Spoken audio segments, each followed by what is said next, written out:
اعوذ باللہ من الشیطان الرجیم بسم اللہ الرحمن الرحیم۔ رسول اللہ صلی اللہ علیہ وآلہ وسلم نے فرمایا، بے شک نماز بے حیائی اور برائی سے روکتی ہے۔ رسول اللہ صلی اللہ علیہ وآلہ وسلم نے فرمایا، بے شک نماز دین کا ستون ہے۔ حضرت ابو سعید خدری رضی اللہ عنہ سے روایت ہے کہ رسول اللہ صلی اللہ علیہ وآلہ وسلم نے فرمایا، جب تم اذان سنو تو جو مؤذن کہتا ہے اسی کی طرح کہو۔ آپ صلی اللہ علیہ وآلہ وسلم نے فرمایا، جس نے مؤذن کی آواز سنتے ہوئے یہ کہا، اشہد ان لا الہ الا اللہ وحدہ لا شریک لہ، میں گواہی دیتا ہوں کہ اللہ کے سوا کوئی معبود نہیں، وہ اکیلا ہے، اس کا کوئی شریک نہیں، وان محمدًا عبدہ ورسولہ، محمد صلی اللہ علیہ وآلہ وسلم اس کے بندے اور رسول ہیں، میں اللہ کے رب ہونے پر اور محمد صلی اللہ علیہ وآلہ وسلم کے رسول ہونے پر اور اسلام کے دین ہونے پر راضی ہوں، تو اس کے گناہ بخش دیے جائیں گے۔ معاویہ رضی اللہ عنہ نے کہا کہ میں نے رسول اللہ صلی اللہ علیہ وآلہ وسلم سے سنا، آپ صلی اللہ علیہ وآلہ وسلم فرماتے تھے، قیامت کے دن مؤذن لوگوں میں سب سے زیادہ لمبی گردنوں والے ہوں گے۔ نبی صلی اللہ علیہ وآلہ وسلم نے فرمایا، جب نماز کے لیے اذان دی جاتی ہے تو شیطان گوز مارتا ہوا پیچھے بھاگ جاتا ہے تاکہ اذان نہ سنے، چنانچہ جب اذان پوری کر دی جاتی ہے تو آ جاتا ہے، حتیٰ کہ جب نماز کے لیے تکبیر کہی جاتی ہے تو پھر پیٹ پھیر کر بھاگ جاتا ہے، یہاں تک کہ تکبیر ختم ہو جاتی ہے تو آ جاتا ہے تاکہ انسان کے دل میں وسوسہ ڈال دے، اسے کہتا ہے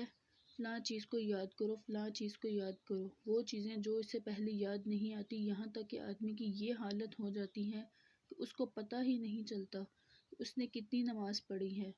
عبداللہ بن عمر رضی اللہ عنہما نے کہا کہ میں نے رسول اللہ صلی اللہ علیہ وآلہ وسلم کو دیکھا، جب آپ نماز شروع کرتے تو اپنے دونوں ہاتھ اٹھاتے حتیٰ کہ انہیں کندھوں کے برابر لے آتے، اور رکوع سے پہلے بھی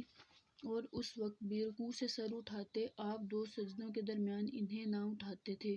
رسول اللہ صلی اللہ علیہ وآلہ وسلم نے فرمایا، اس شخص کی کوئی نماز نہیں جس نے القرآن فاتحہ نہیں پڑھی۔ ایک آدمی مسجد کے اندر آیا اور نماز پڑھی، پھر آ کر رسول اللہ صلی اللہ علیہ وآلہ وسلم کو اسلام عرض کیا۔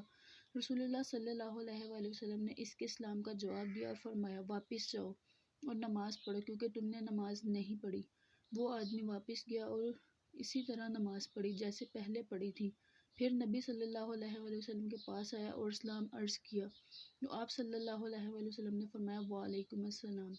پھر فرمایا، واپس جاؤ، پھر سے نماز پڑھو کیونکہ تم نے نماز نہیں پڑھی، یہاں تک کہ آپ نے 3 دفعہ ایسے ہی کیا۔ تو اس آدمی نے عرض کی،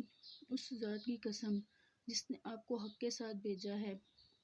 میں اس سے بہتر ادا نہیں کر سکتا، آپ مجھے سکھا دیجئے۔ آپ صلی اللہ علیہ وآلہ وسلم نے فرمایا، جب تم نماز کے لیے کھڑے ہو اللہ اکبر کہو، پھر جتنا قرآن میسر ہو آسانی سے پڑھا جا سکے پڑھو، پھر رکوع کرو حتیٰ کہ رکوع کرتے ہوئے تمہیں پوری طرح اطمینان ہو جائے، پھر رکوع سے سر اٹھاؤ یہاں تک کہ قیام کی حالت میں سیدھے ہو جاؤ، پھر سجدہ کرو حتیٰ کہ سجدہ کرتے ہوئے تمہیں پوری طرح اطمینان ہو جائے، پھر سر اٹھاؤ حتیٰ کہ اطمینان سے بیٹھ جاؤ، پھر اپنی پوری نماز میں اسی طرح کرو۔ حضرت ابو ہریرہ رضی اللہ عنہ سے روایت ہے کہ رسول اللہ صلی اللہ علیہ وآلہ وسلم نے فرمایا، جس نے مجھ پر ایک بار درود بھیجا اللہ اس پر 10 بار رحمت نازل فرمائے گا۔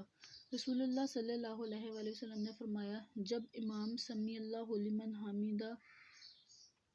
اللہ نے سن لیا، جس نے اس کی تعریف کی کہے تو تم کہو، اللہم ربنا لک الحمد، اے اللہ ہمارے رب سب تعریف تیرے لیے ہے، کیونکہ جس کا قول فرشتوں کے قول کے موافق ہوگا اس کے گزشتہ گناہ معاف کر دیے جائیں گے۔ ایک دن رسول اللہ صلی اللہ علیہ وآلہ وسلم نے ہمیں نماز پڑھائی، پھر سلام پھیرا اور فرمایا، اے فلاں، تم اپنی نماز اچھی طرح نہیں پڑھ سکتے کیا؟ نمازی نماز پڑھتے وقت یہ نہیں دیکھتا، غور کرتا کہ وہ نماز کیسے پڑھتا ہے، وہ اپنے ہی لیے نماز پڑھتا ہے، کسی دوسرے کے لیے نہیں۔ اللہ کی قسم میں اپنے پیچھے بھی اسی طرح دیکھتا ہوں جس طرح سامنے دیکھتا ہوں۔ رسول اللہ صلی اللہ علیہ وآلہ وسلم نے فرمایا، جو شخص امام سے پہلے رکوع و سجود سے سر اٹھاتا ہے، کیا وہ اس بات سے نہیں ڈرتا کہ اللہ تعالیٰ اس کے سر کو گدھے کے سر جیسا بنا دے؟ رسول اللہ صلی اللہ علیہ وآلہ وسلم نے فرمایا، اپنی صفوں کو برابر کیا کرو کیونکہ صفوں کا برابر کرنا نماز کی تکمیل کا حصہ ہے۔ رسول اللہ صلی اللہ علیہ وآلہ وسلم نے فرمایا، مردوں کی بہترین صف پہلی اور بدترین صف آخری ہے، جبکہ عورتوں کی بہترین صف آخری اور بدترین صف پہلی ہے۔ رسول اللہ صلی اللہ علیہ وآلہ وسلم نے فرمایا، جب تمہاری عورتیں تم سے مساجد میں جانے کی اجازت مانگیں